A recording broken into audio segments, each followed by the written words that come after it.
where would your focus be now, looking at the whole sort of spectrum of different clean technology areas and companies? Where would you be focusing the government's resources and what the government could do?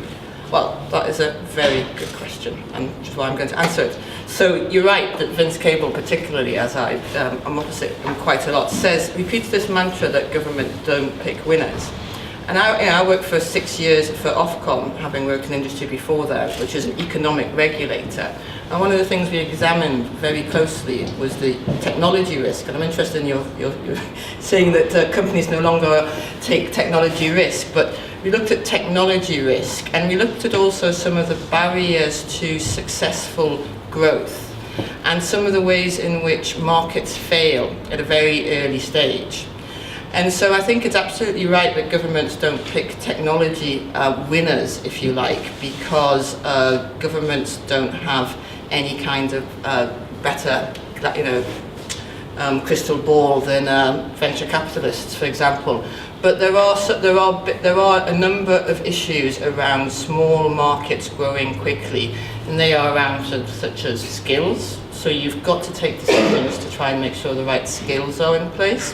They're around some of the investment in infrastructure. For example, a good example is investing in the National Centre for Renewables in Blythe, which is basically a testing facility, because when you have for wind turbines, because when you have a new industry such as wind turbines, you might get the investment to start building turbines, but nobody's going to invest in a testing facility because of the market structure. So if you understand the markets, or if you understand markets, then you can identify where governments need to take measures to either prime the engine of growth by providing the right skills or the right testing facilities, or take away certain barriers, such as, for example, the issues around planning permission for siting wind farms. Sorry if I talk about wind farms a lot, but there's quite a few of them near Newcastle, which is where I'm from. But it's equally applicable to other industries.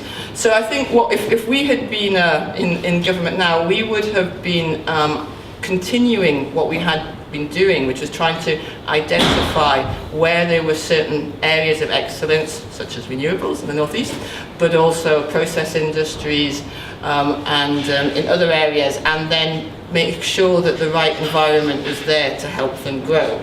So I guess we're not saying that government goes and invests in any one company and says, you go and make that because we're going to be a world leader. But by understanding the market structures, you can put in place the environment which enables particular winners to grow faster. And just finally, that's something that we need now, because if we're going to grow, particularly now, as well as saving the world for the next 200, 1,000 years, we also need to make sure we get our way out of this recession, and to do that we need growing industries which are sustainable. Can we have a consistent legal environment as well, please? They don't change that. What do you mean? Sorry, just so you know, so what do you mean by stays, I don't care what the regulation is, just stop changing it. So many companies say that. They don't care whether it's right or wrong, they just don't want it to change every 2 or 3 years. And you know that the European market doesn't in some ways allow that, because it says you have to have a market review every 2 to 3 years, which is very much it can be a problem in markets which grow over a very long term and need stability. So that is something, you're right, so that is something that we should be looking at. And the focus on specialties is dare to specialise, dare to promote areas to specialise, so you get clusters of excellence. But you have to dare to promote something, which means dare not to promote others, which can be uncomfortable. Yes.